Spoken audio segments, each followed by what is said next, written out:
Originally the Lychee Garden was to be a refuge really for all of the staff that were staying in China.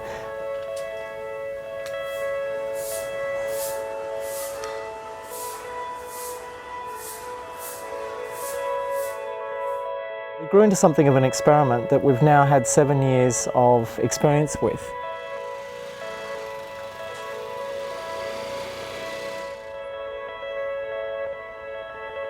It's good to live in the space we created, to be able to experiment. It's a kind of a laboratory to test our product and to test the things we do. The way we host people, it's really a lab for us.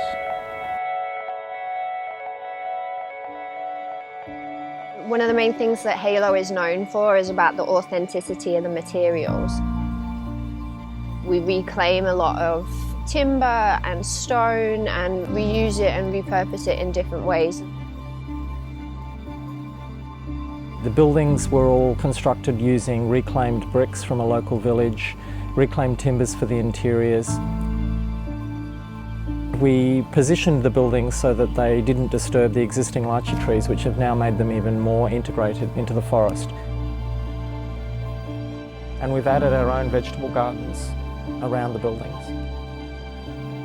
So all the waste water is treated with a reed bed system, so that the roots of the plants filter the water over a week as they pass through. The cleaned water at the end of the process is used on the gardens. It's more than just a resort, it's a bit of a community here. The centre of our village is our Halo Dome, which is the prefabricated housing concept that we've been working on.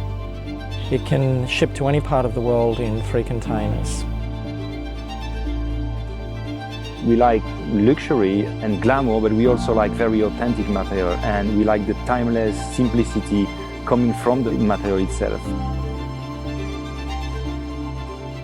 The Lychee Garden is an ongoing experiment that's taught us so much about sustainable architecture. We've been able to apply those learnings to projects we're doing all over the world.